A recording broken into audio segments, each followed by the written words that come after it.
Hello बच्चों।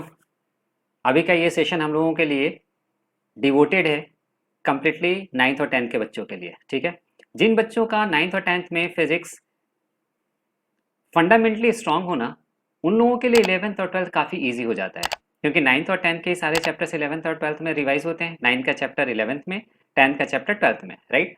तो जो जिन बच्चों ने नाइन्थ और टेंथ में अपना फंडामेंटल्स स्ट्रांग कर लिया है ना, उनको जनरली इलेवेंथ ट्वेल्थ में प्रॉब्लम नहीं आता। ठीक है, इसलिए थोड़ा ज़्यादा अच्छा होता है कि नाइन टेंथ में ज़्यादा कॉन्सेप्ट्स क्लैरिटी पे फोकस किया जाए। ठीक है, एक तो क्या है कि जब तुम टेंथ तक आए हो ना, तो एकदम ट्रांजिशनल फेज होता है। एट्थ से नाइन्थ में गए, नाइन्थ से टेंथ में गए, तुम्हें प्रॉब्लम नहीं फील होता, राइट। बट टेंथ के बच्चों को ना जनरली जब वो इलेवेंथ में जाते हैं तो उनको थोड़ा प्रॉब्लम फील होता है, क्योंकि जो पूरा स्ट्रक्चर है ना, वो स्ट्रक्चर चेंज हो जाता है, राइट। नाइन टेंथ तक तुम्हारे पास न्यूमेरिकल्स बहुत कम होते हैं, न्यूमेरिकल्स होते भी हैं तो डायरेक्टली फॉर्मूला बेस्ड होते हैं।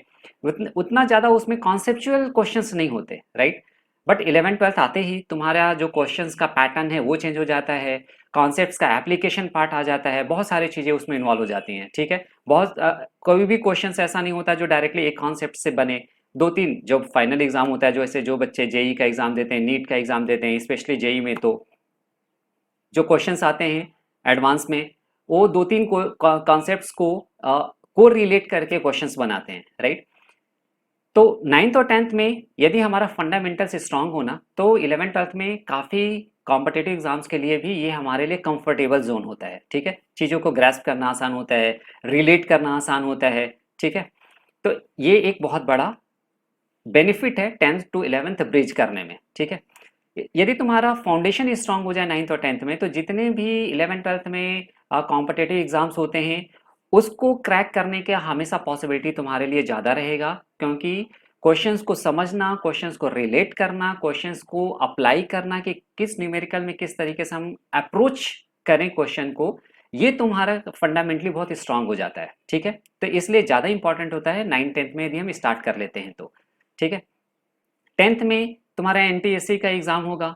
जो भी बच्चे थोड़ा नाइन टेंथ के स्पेशली सिलेबस को अच्छे से पढ़ लेते हैं, उनके लिए एनटीएससी क्रैक करना इजी होता है, ओलंपियाड्स यूज क्रैक करना इजी होता है।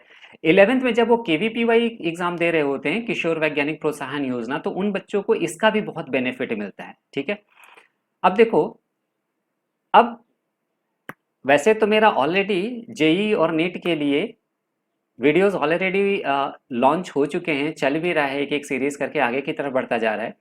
इनके साथ ही साथ हम लोग नाइन टेंथ का भी ये प्लान कर रहे हैं अब लॉन्च करने का। ठीक है, पहले टेंथ के बच्चों के लिए फोकस करेंगे, बाद में नाइन्थ के लिए आएंगे।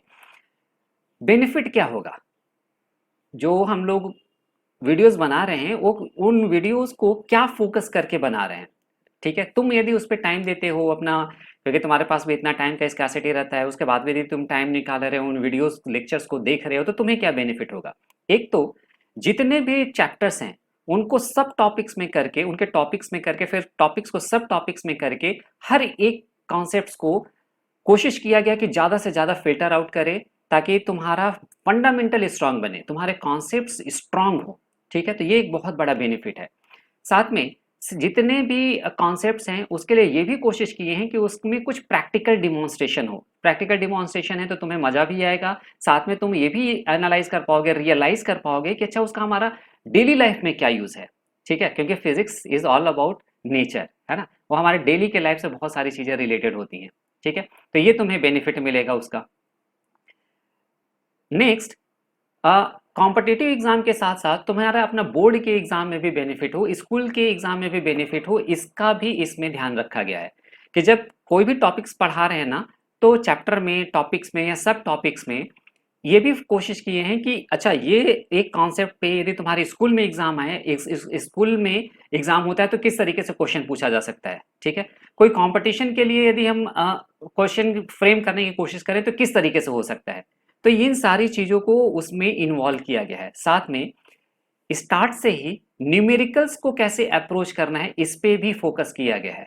ठीक है, तो ऑल टुगेदर एक एक तुम्हारे लिए बहुत बढ़िया वीडियो तैयार करने की कोशिश की जा रही है। होपफुली तुम लोग काफ़ी इंजॉय करोगे, इन सारे वीडियोस को देख करके काफ़ी कुछ लर्न करोगे। फिजिक्स का हर एक टॉपिक, हर एक कॉन्सेप्ट, हर एक सब सब टॉपिक तुम्हारा कॉन्सेप्चुअली स्ट्रांग हो, इसके लिए फोकस किया गया है।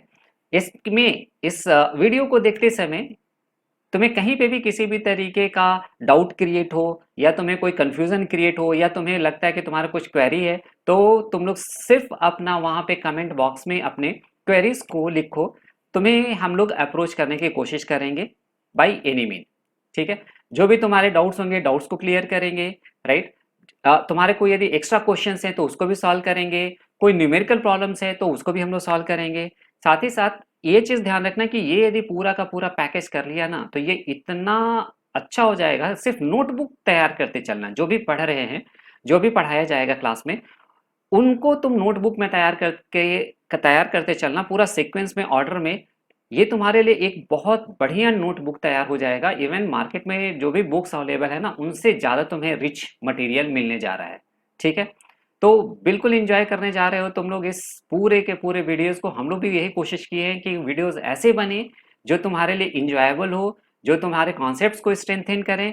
होपफुली ये तुम्हारे लिए काफ़ी अच्छा और बेनिफिशियल हो सकता है। ठीक है, चलो, all the best and thank you so much.